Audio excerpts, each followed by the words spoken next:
The first Hudson River Derby of 2025 and the first since New York City FC was eliminated in their first ever playoff meeting against their arch rivals a year ago. Talking about all that coming up on NYCFC Views Live. Turn up your volume. Because you're about to listen to The Sick Podcast. NYCFC Views.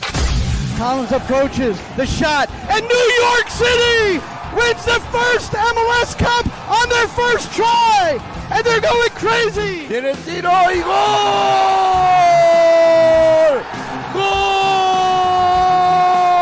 Gol! New York City es el campeón de Major League Soccer. The sickest New York City FC podcast.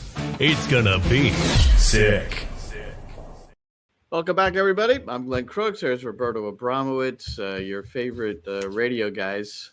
I'm assuming we're your favorite. You presume that. Anyway, hopefully we will be tomorrow at the conclusion of a 4:40 kickoff at Citi Field as New York City plays the New York Red Bulls. And yes, the first Hudson River Derby. I remember the very first iterations of the Derby. It used to be Heineken Rivalry Week. I don't know if it's sponsored anymore. And we would go into mid-Manhattan somewhere, and there would be players from both teams there, both coaches, and they would do a big thing. It was like a big deal. It was a huge deal. It doesn't seem like that big a deal anymore. Especially when it comes off a midweek match, and then all of a sudden you played Wednesday, allegedly a day of rest on Thursday, Friday you get ready, and then all of a sudden you get the game on Saturday. I mean, how do you hype up the game? It's very, very hard. It's virtually impossible to hype the game. I think it's and I know there's some other rivalry games on the weekend, but 26 of the 30 teams played midweek games, played on Wednesday night. And it does really kind of it's counterproductive to promote a rivalry weekend when you've played a midweek game. I agree with you. But I was thinking more just in general. I think, for the people that are involved with both clubs, it's still a massive game and there's a certain amount of excitement, but, and there's animosity, to whatever extent. But outside of the New Jersey, New York metropolitan area, I don't know how many people care.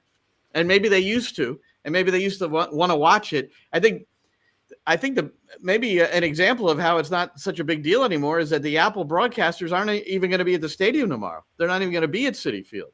Yeah, well, that's happening a lot. They weren't at Washington. They weren't at Yankee Stadium last week. I think, like 4 or 5 games in a row that New York City hasn't had Apple send anybody to the games, which as long as they don't send anybody to Philadelphia, we're good. Yeah. Well, I think it's inaccurate. And I mean, for the New York City-Philadelphia game, and it's for very selfish reasons, is that there aren't enough broadcast booths, so either English or Spanish stays home and has to do the game from TV. But if Apple doesn't show up, and that's towards the end of the season, then there's 2 free booths over there, so we can actually do the game. Yeah. I don't know if it's accurate to say it happens a lot. I think there's about 6 games a week that Apple does not send the broadcasters to the games. It's just that's a lot to me. That's I'm sorry. Well, that's a lot to me. It's not a lot. It's a lot more than it used to, but it's not a lot when you consider how many games are called off the monitor. Period. In all sports, there are so many that where the announcers are not at the stage, especially in our sport. Let's face it. Most of the soccer games we watch throughout the course of the year or the weekend or whatever, the announcers are not there. So, and it's a shame. And one day, announcers won't be needed anymore because AI will just be calling the game. So So hopefully, And fans won't be needed because AI will be watching the game. yeah, AI can watch a game and they can play the game. Really, I mean, You could do that too. I didn't even think of it from that perspective, Glenn. hey, we got robots running marathons now, so why not? We do. We do. Where is this? That was in Japan. There was a robot who completed a marathon. So yeah, this is where it's going, man. I had no idea. Yeah. Anyway, so where do we? Whenever I think of the Red Bulls and New York City too, and it's difficult not to think back to Yankee Stadium in 2016 and the Red Wedding, as the Red Bull people call it, the 7-0 result. But what made me think of it recently, we were calling the Montreal game, and that's when the Red Bulls were absolutely annihilating the LA Galaxy. Yeah. And the end result of that game was 7-0. The Galaxy scoring an own goal. Imagine just kind of slapping it to them, getting the 7th goal on an own goal by their fullback on the right, Yamade. I'm forgetting his name, Yamani. Okay. And I just thought, wow. And then, ironically, Chris Penso was in the middle for the game we did against Montreal. Penso was in the middle of the 7-0 game at Yankee Stadium. And so there were some ironic twists for me, and it just made me think back. And then I was also thinking, I'm looking forward to this Derby match coming up because, boy, it's been hard to predict. And New York City's only lost one of their last 6 in regular play. But, of course, the thing that everybody's remembering, Roberto, is the playoff game, I think, more than anything, in the 2-0. Yeah, I mean, of all the results, of all the wins and losses and nothing compares to the playoff game. Absolutely nothing compares. And the Red Bulls won that, and they won it well, too. So, there's not much you can do. They have that over New York City, and they'll forever have that over New York City, that they beat them in their first ever playoff game. And that launched them to be able to eventually make it to MLS Cup, where they wound up losing to the Galaxy. So at least New York City has that over the Red Bulls, that New York City has a nice, shiny MLS Cup trophy, and the Red Bulls don't. Well, that documentary Onside that's on Apple TV Plus, maybe. I don't know. Maybe not everybody has access to that. But one of the 8 episodes of this series is a focus on the Derby. Now, they show a little bit of the history, but it was mostly looking at last year's games. And it showed a little of the 5-1 game, which with Tavon Gray scoring the 5th goal, with the left foot. It was beautiful. Yes. And then spent a lot of time on the 2-1 New York City win earlier in the year. Sandy Rodriguez was significant in both those matches, which, brings us to, New York City in their current form, in their current shape, and, how they might stack up against the Red Bulls. Because I think for one of the, I don't want to say one of the few times, but if you look at the, I think you look at the Red Bulls and their 2 marquee players, Choupo-Moting and Forsberg, they are significant in what they're doing. And if you take Martinez and Maxi Morales, I just think those 2 kind of trump any combination of 2 players from an attacking standpoint that you can put for New York City FC. But it's not like they've scored a boatload of goals. They have 20 goals. 7 of those came in one game. New York City has a goal a game. They've got 13 goals, have only conceded 14 in those 13 games. And that's been their strength, really. I mean, they got their act together defensively, and they've been absolutely solid. And I think that you can credit not only just like personal improvement along the back line, but the fact that Justin Hack, that once he's moved back there, I mean, he's helped solidify that back line. He's been outstanding. Well, I think Thiago Martins struggled early on in the year, and I think with the way we portrayed it is that was his preseason. Since he didn't play, I think that's a lot too. 100%. I agree that is a huge. I think he's playing as good as he can play. He's playing at that level right now. So between him and Hack, I agree with Hack.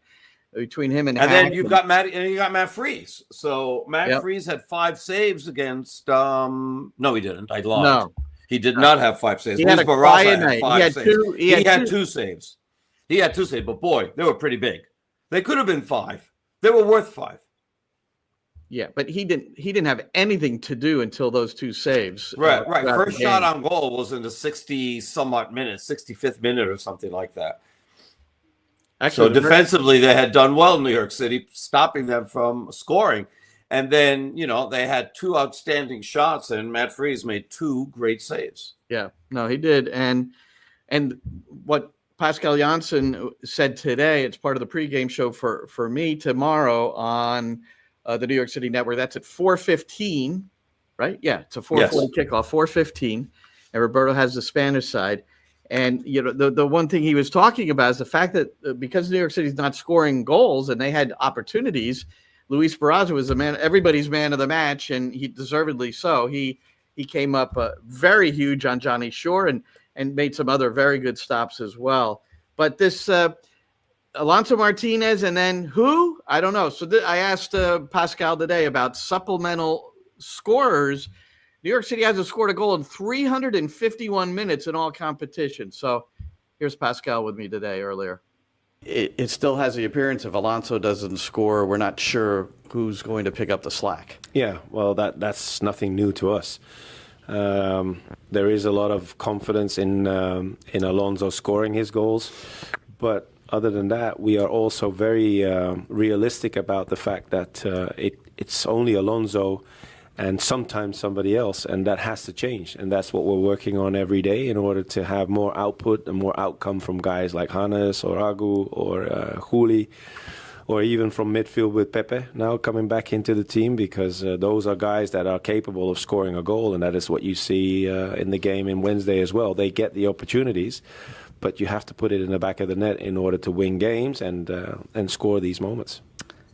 Because if you look at the chance that Hannes Wolf had, I mean, that was, you could perhaps have that relate to pressing a little bit too much when it's a ball played to him where he could just slot it into the back post. Now, maybe not, but it just seems like that's a moment to me that stands out in as much as maybe the team's a little frustrated. I don't know if that's the proper word. No. All right. No, and it has nothing to do with pressing or whatever.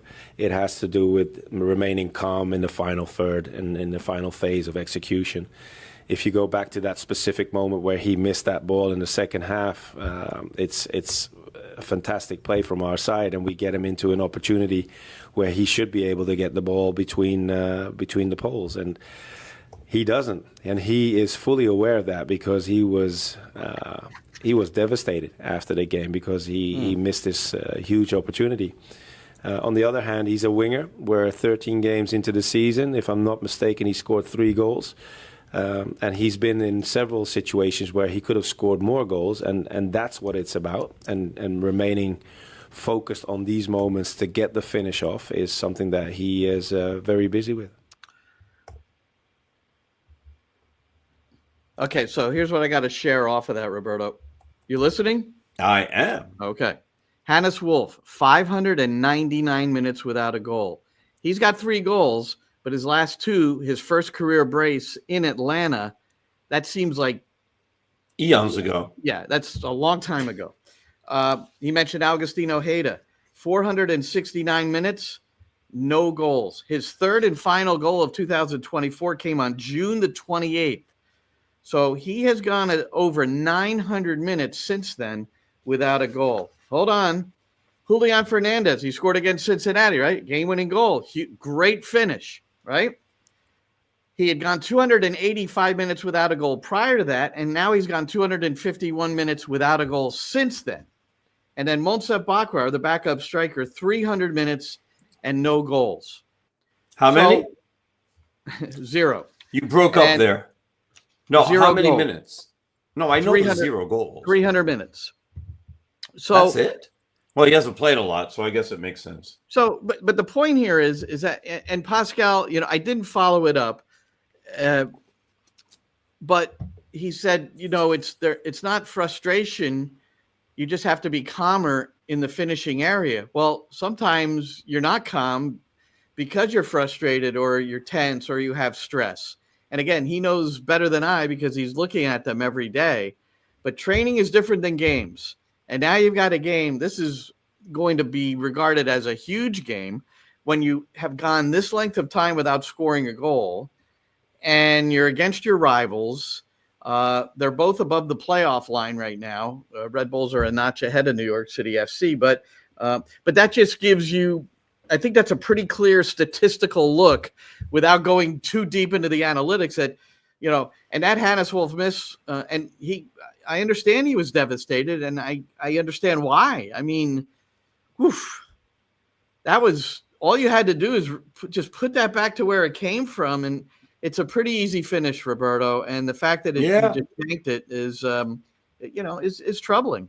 It's troubling. It's troubling. And then Julian Fernandez had one coming in on the right side, and he shot it wide where it seemed like he might have had an angle to be able to go to the far post and put it in there. With Alonso Martinez, I mean, he put him on frame. Well, one of them literally on frame. He hit the post. And then the other ones were, two tough saves and one pretty good save by Luis Barraza. So he's hitting the target where everybody else just doesn't seem to really hit the target. I mean, Johnny Shore had a great header, and you thought that might go in, but Barraza was in the right place at the right time and was able to stop it. Barraza had himself a really, really good game, and he's a reason why DC United is like semi-competitive again, because he's been playing very well. Yeah, good for him on that. Yes. That shot off the post. By the way, if you hit the post of the bar, it's not on target. Just to be yes, clear. I do know that. It's either not a shot on goal. So been a proponent of that. Yeah. Because some people say, well, it's on frame. Well, it hits the frame. It's not on goal. So what happens? It's either a goal or it's a save. That's what determines a shot on goal. That's the 9th time an opponent has hit what they call sometimes the woodwork, a post or bar. The 9th time. That's that sounds like a lot to me through 13 games. 9 times the opponent. Go and kiss the post. It's an ally. So 0-0 at the nation's capital. I think a fun 0-0 game. Yeah, no. There are 0-0 games that you want to slit your wrist. And then there are 0-0 games that were extremely entertaining. And this one was extremely entertaining because DC wanted to attack. I mean, as much as they wanted to, they couldn't because they're just not talented enough, especially after they lost Benteke in the 20th minute. And that really affected them. Morel, bless his heart, tried to do what he could. But, I mean, there's reasons why Benteke is Benteke and Morel is Morel. And he was virtually invisible for 99% of the time that he was on the field. Where Benteke wasn't. No, and Benteke gave up a scoring opportunity once and played the ball wide to Kojima, and he overhit it. I still don't understand why he didn't take the shot in that moment. Yeah, no, neither did I. But, I mean, for New York City fans, I was very happy that he decided to pass the ball. But what DC United, they're used to just being able to pound the ball forward, and he's going to get a head on it. He's going to be able to hold on to it. And the kid Morel, who's 6'3", but doesn't quite have the bulk of Benteke, or the hops, or the positioning. So it's a lot more than just the bulk. Well, there's a huge difference. Well, it was a bummer when Benteke went down because you want to sit there. I think one of our pleasures and privileges in the games we've done over the years is, when New York City first started, you get to call games with Villa, Lampard, and Pirlo, and say what you want about any of them. And obviously, Villa is the all-time leading scorer for the club. But, there's a certain thrill to be able to call a game with a guy that's, played Champions League or won a World Cup or, whatever it might be. And so we've had a number of players like that along the way. Yeah, I mean, look, we've gotten a chance now to call a couple of Lionel Messi games. Yeah. So, and then James Sands becomes a hero. James Sands is a hero. I hope he's recovering well. I hope so too. Yeah. Now, you mentioned James Sands, and it's been confirmed I'm going to be able to sit down one-on-one with Aiden O'Neill next week, which I'm really looking forward to. And Roberto, we had a little extra time yesterday to bump into people and have chats. So yes, we did. He was one of I just introduced myself because he doesn't know anybody yet. And what a nice guy. And it turns out I know a couple of his coaches really well, people that have worked with him along the way. And he but watching him play in this game, I thought in the first game he was just, he was still trying to sort it all out. But I thought he had a very solid first 45 minutes. I thought that, the second half, he played the first 15, and I think it was nondescript and at best. But the first 45, I thought, he was really involved. They were looking for him, and he was finding players. And, today during the press conference, he described his style and what he's trying to do and what he likes to do. And he loves to assist. He wants other people to score goals, and he wants to be the provider. Okay, so you're talking about the start he got against Montreal. Yes. Is that what you're referring to? 100%. Yeah, he had no impact in that game. I disagree. No, he really had very little impact. I thought that he did. I'm giving you a chance after I finish. I'm comparing it to his performance in this past game. And I would not come away for that first game against Montreal and go woof, man, nice going, David Lee. Well done, but understandably, the guy had trained twice. He landed the day before he got his first training session. He didn't have his legs. He's starting the game because Keaton Parks is out, Burke Reese is out, and there were very few options. So Pascal and the training staff and the physical performance staff said, yeah, he's good for 45 minutes. He pushed him to an hour, and there wasn't much going on, I didn't think. And partly because there wasn't much going on with the team. You can't tell me he played well or anybody else played well in that Montreal game. Sorry. Okay, can I now say something? No, because in this game against DC United, but listen to me. I'm listening. You don't give me a chance to talk, so I've got to listen. No, but I'm going to give you a chance.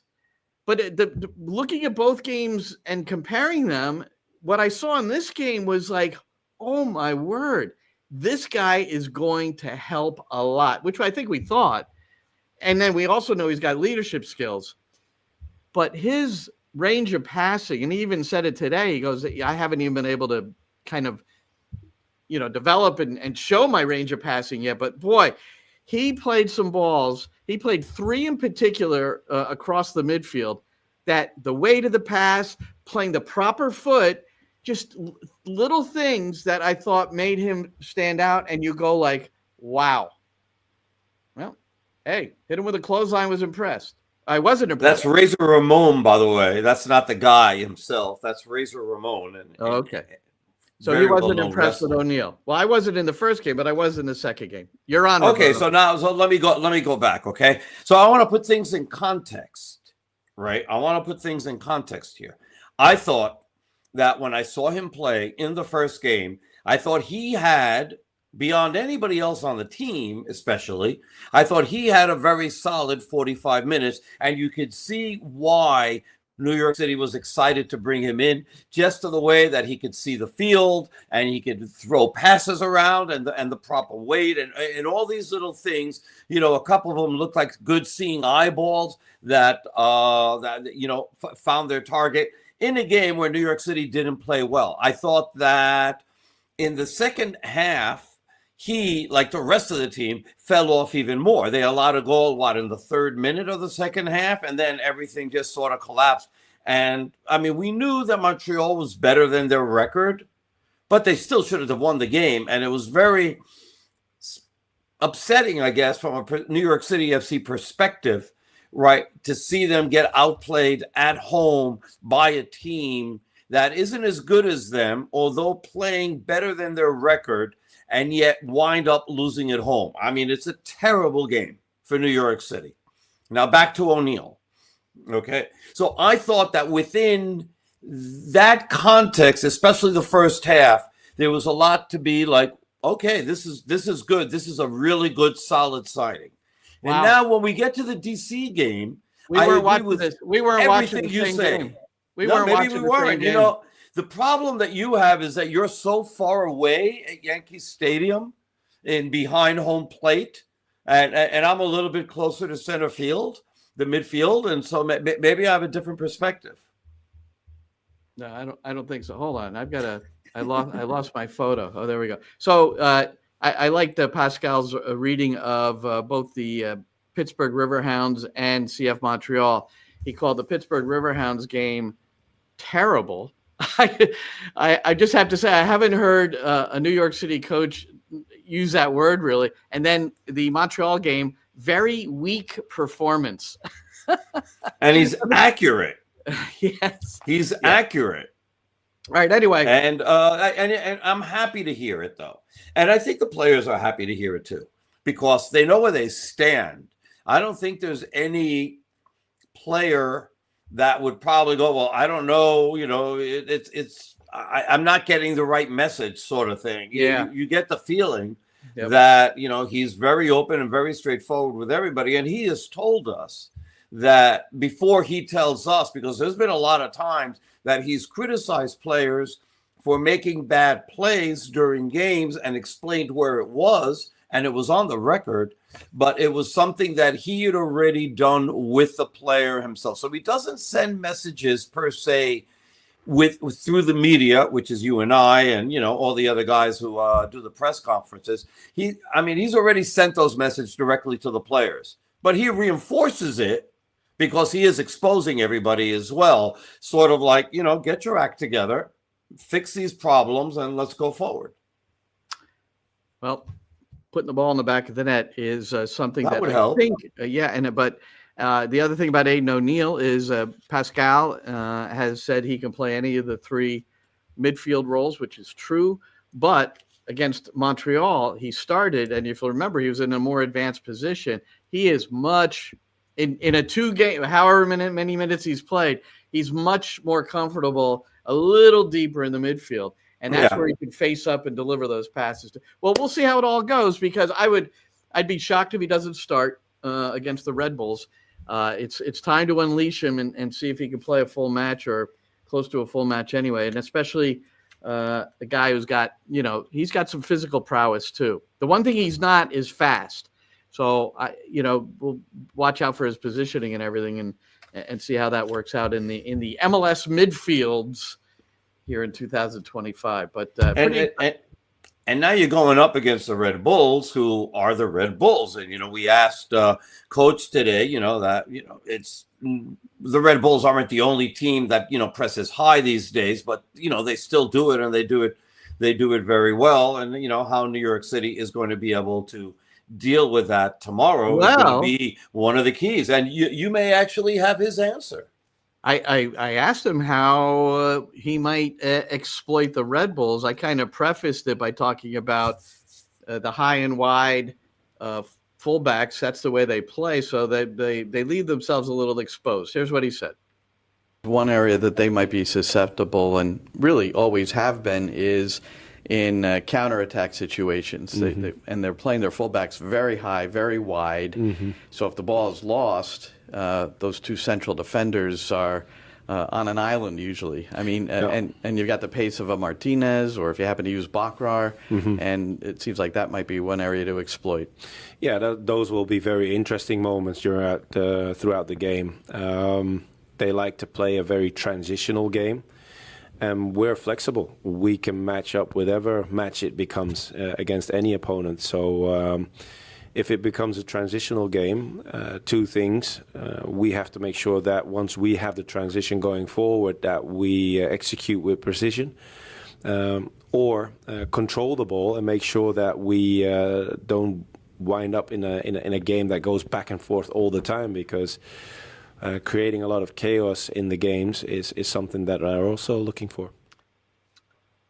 I guess that's always been the way, right? Creating chaos. Yes. Ever since the Jesse Marsh days, it's been about the chaos. But it's through the metrics and analytically, it's very true that the Red Bulls this year more than ever under Sandro Schwartz are trying to keep the ball and move it a little bit more. You'll see them building out of the back more than I think we've ever seen before. They're building from goal kicks, which hasn't always happened. So looks weird. He did it last year, so no reason not to continue it this year. Well, looking at the Nashville game, all right, it was through one of those let's play the ball and pass it along, as opposed to punt and run.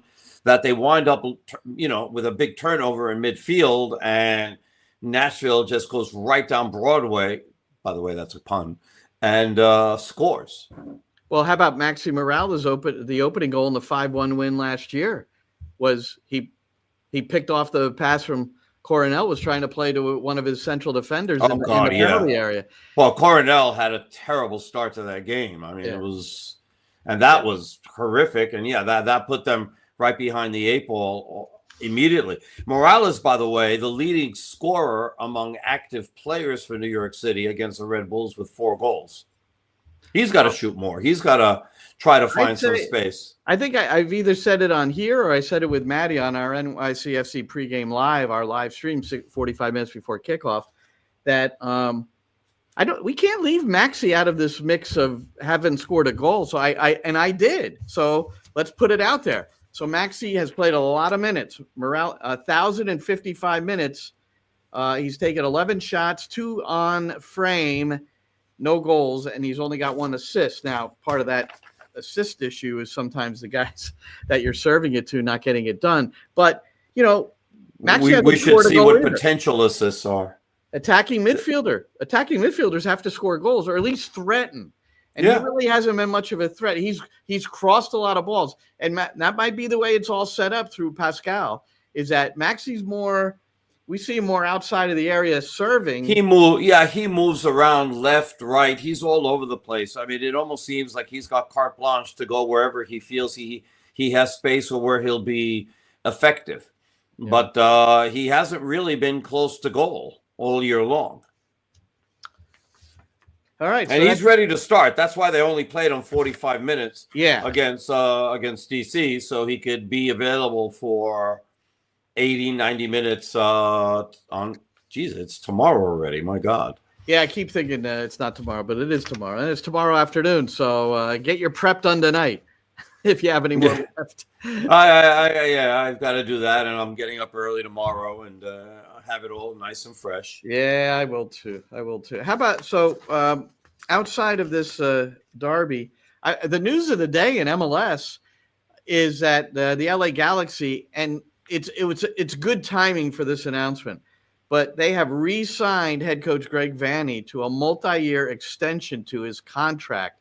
Now, when somebody is coaching a team and they open the season without a win in their first 13 games, it's a legitimate cry to at least wow, is this something we have to think about, making a change, things like that.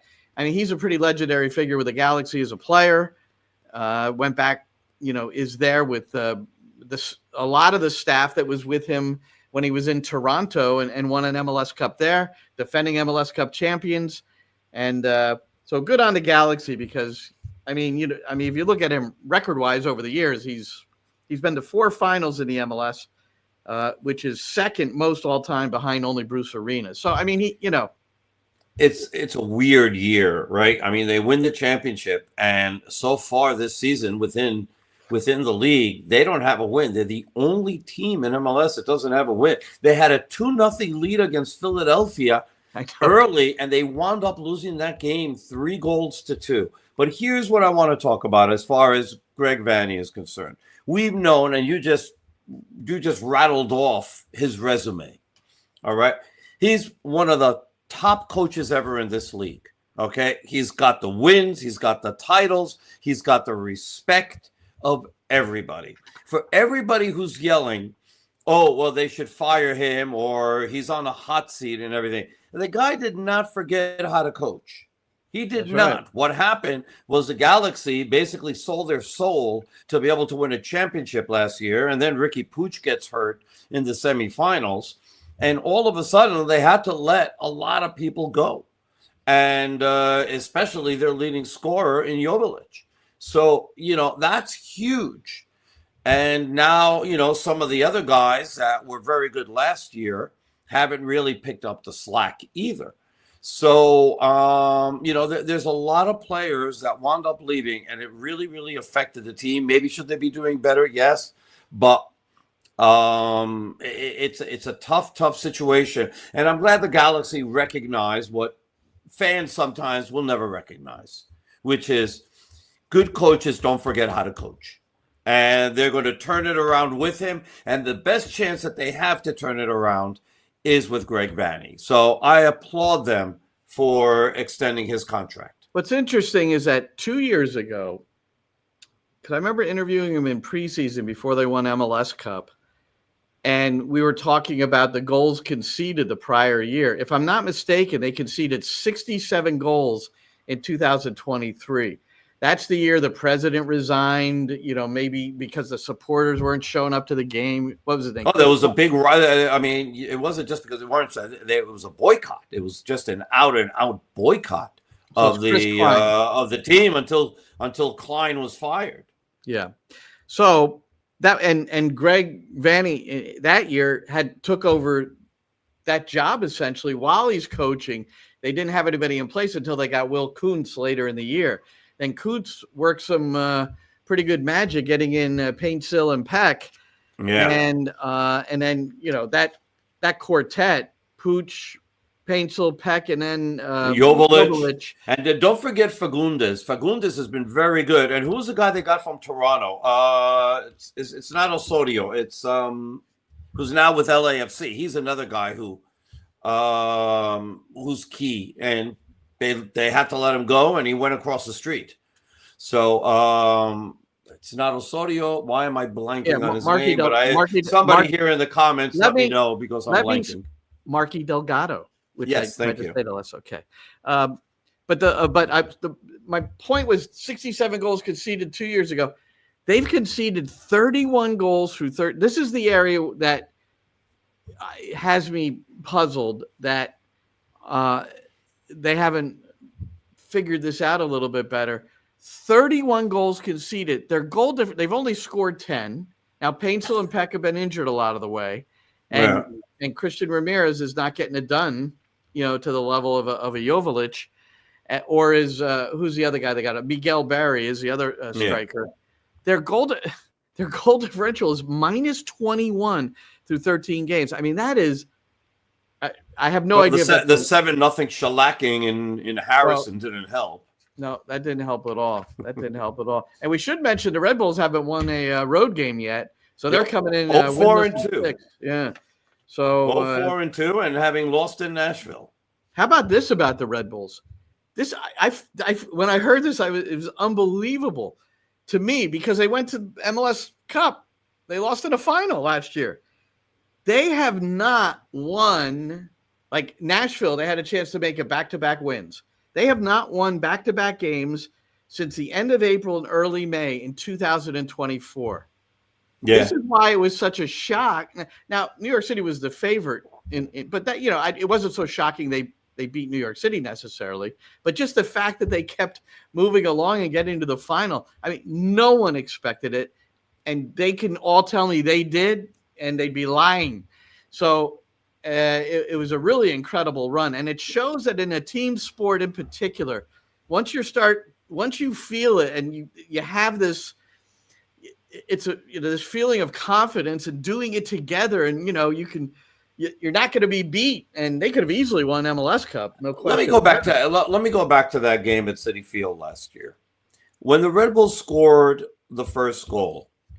Did you get the feeling that game was done? Because I didn't. But then as it went along, it was like, wow, this is really starting to weigh. And then I think the other thing that was sort of strange in that game was how loud the Red Bull supporters were at Citi Field and how quiet New York City supporters. It looked like a Red Bull home game at Citi Field. It felt like it.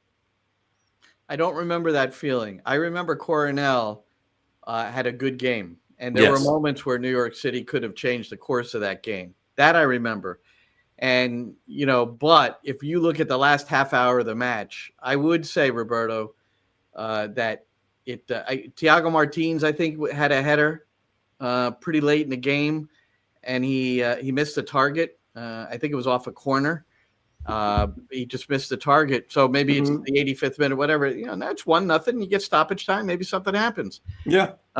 So that last half hour is where I thought, and that's, look, when your team's not producing, how about What game was it? So what game did I watch that was really, really quiet?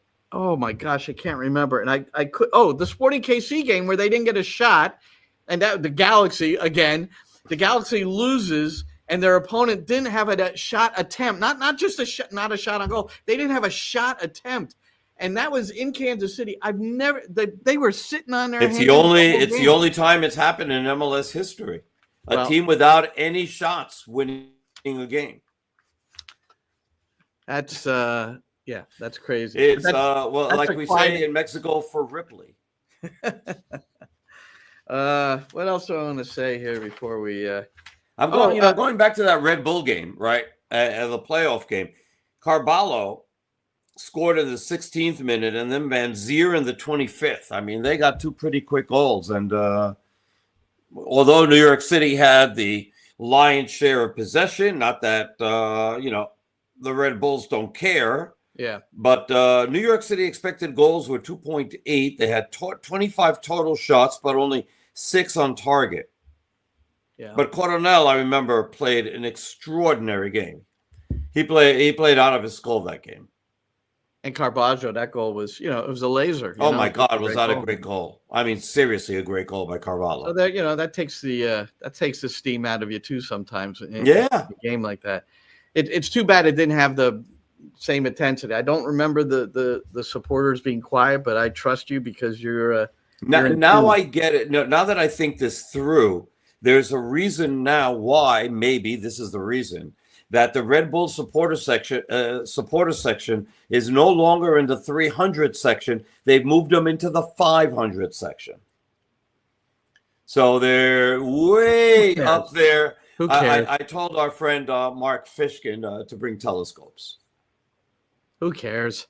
But actually, I mean, honestly, in Citi Field, with everything being so much closer to the field itself, it's going to be a raucous atmosphere. I hope there's a really great crowd, because even if it's not publicized a lot, it's the game that you mark on the calendar if you're a New York City fan or you're a Red Bull fan. Yeah, so I expect there to be over 25,000 tomorrow. Maybe they won't get to their normal 30, which has been, for most games, they've gotten at least 30,000. But I expect there to be over 25.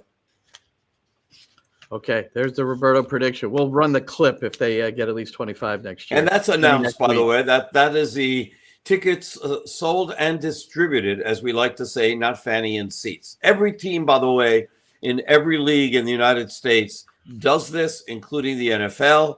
This isn't just MLS, massaging numbers, as some people think that they suggest. Any Jets fan knows that, because we see that it's capacity every game as far as the attendance listed, and there ain't 70,000 people. There are some days there are some days I don't need to wait 2 hours after the game to be able to leave the stadium. That would be accurate.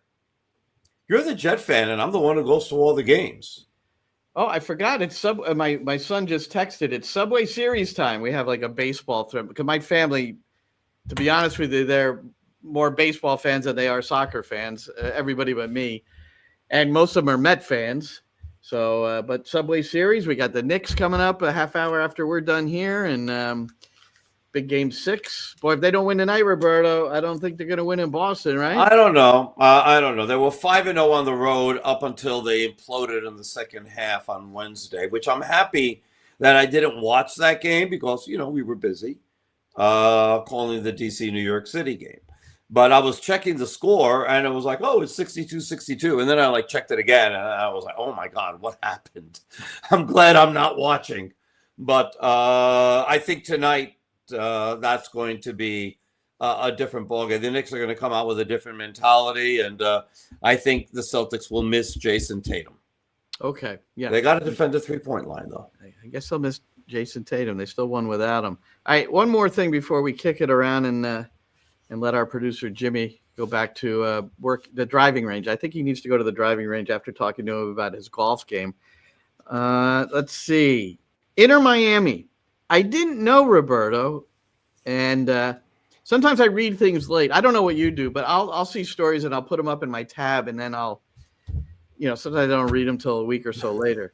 I didn't know that Inter Miami refused to play the Canadian national anthem when Vancouver came in for the CONCACAF Champions Cup match.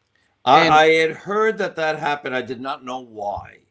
Now, because when they went to Vancouver, they played. I was listening. I was watching the game. Yes, they played the Canadian and the American. Yes. Yes. Well, nice sense of justice there. Vancouver eliminated Miami there in the CCC. So whatever. And then so what was the reason? Now that you read the story, share. There's no reason. No reason was ever given in anything I read. I can't. I read a story, but it didn't say why they. Just, Franco Panizo, who covers the team and used to be up here writing for Soccer by Ives back in the day. He's now covering Inter Miami, and he had mentioned that on social media. Okay. He concurs. He confirms that happened, is what you're saying. He reported it. I don't know if he's confirming it, but he reported it. Okay. Well, I appreciate the corroboration on that. And I was not trying to suggest that in any way that you might be embellishing a story or making it up. I don't think it came out that way. I don't know why you all of a sudden took it that way. It's not my intent or purpose. We have all watched Lionel Messi play over the years, and just the joy of watching him play football has been unbelievable. But his post-game performance against New York City earlier this year, and Bruce Arena has to save him from getting a red card after the 3-3 draw with San Jose, and everything's the referee's fault. I mean, come on, man. I don't remember him doing that as much when he was with Barcelona, but my partner Ariel Huda said, "No, yeah, he did." So I just don't remember it. I always remember him being somebody who got fouled, got up, and then played. But it seems that this is ongoing, and it's annoying. Every time after every game, he's got a chip on his shoulder, and he's upset about some call somewhere along the line. And he is Lionel Messi. Joe Dickerson, in the San Jose game, showed him the yellow and was about to show him the red when Bruce Arena literally pushed him away and saved him. Now, I don't know if Inter Miami plays a Western Conference team right after, and Bruce was trying to make sure that they were complete for that game. I don't know who Inter Miami is playing this week. I mean, maybe there's some of that. I don't know. But good for Bruce either way. Post-game presser. We love the Bruce. He, he's had it out with the league every now and then, right? But he did a good thing for the league there, because that's, the league needs Messi to play in these games, if he's healthy and available. I wonder if Apple sent him, some flowers or something. Yeah, they should have. And Dickerson said, I think the quote was, "I will red card you." And then Bruce heard that and said, "All right, get away from here." All right, just a couple of notes on kicking it around. Let's kick it around, Roberto.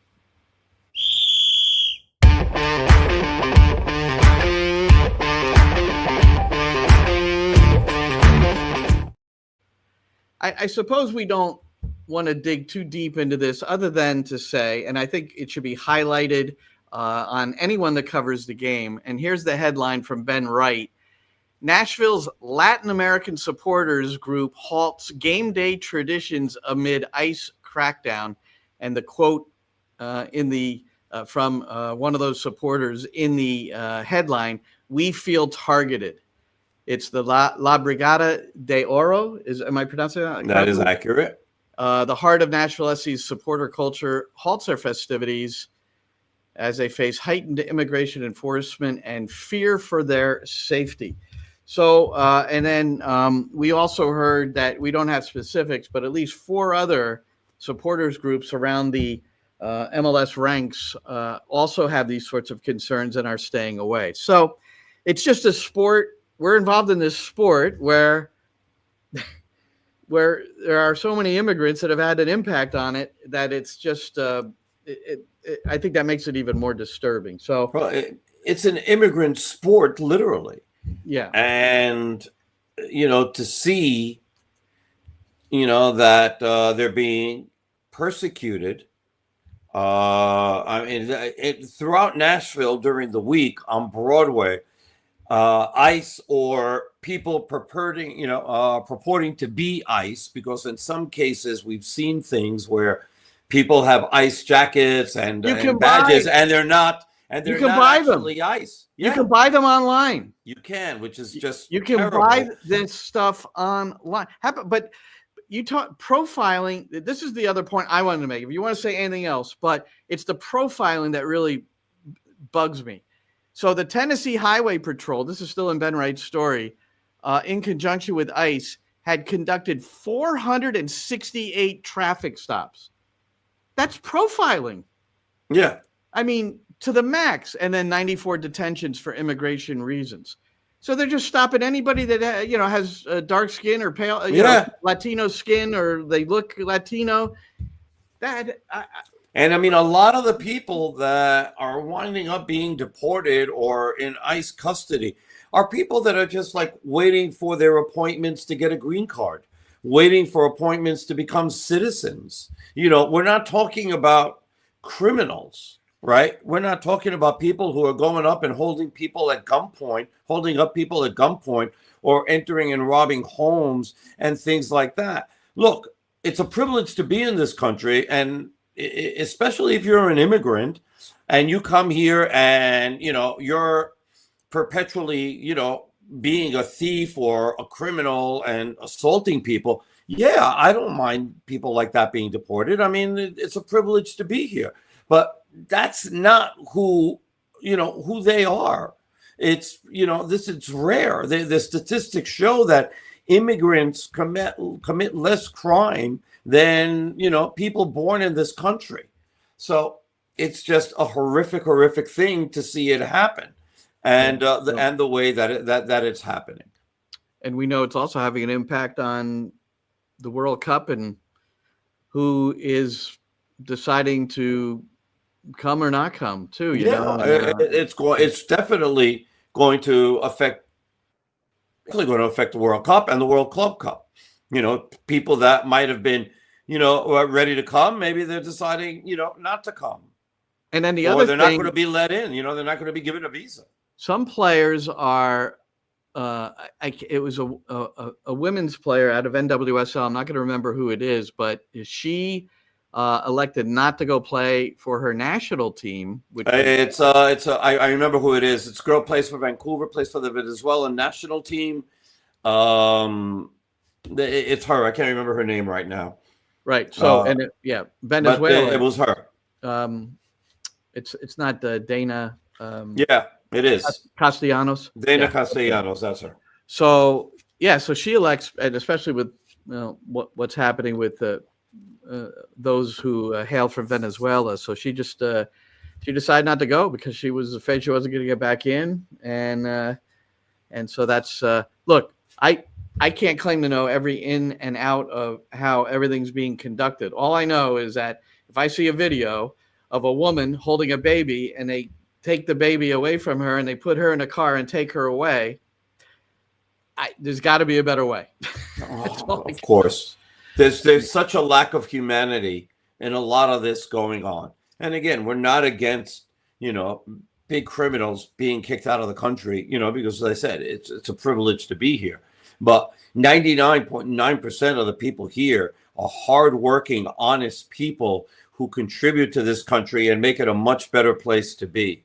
And it's heartbreaking. It's heartbreaking to see what's going on. And it's affecting us now in where we make our living, because Nashville itself, they said there were 22,000. They announced 22,000. I mean, there weren't 10,000 people in that building. Yeah, that was I haven't seen a bare bones like that since they came to that place. No. I think the first time that I saw it that bare was when they were showing the stadium, before it was finished constructed.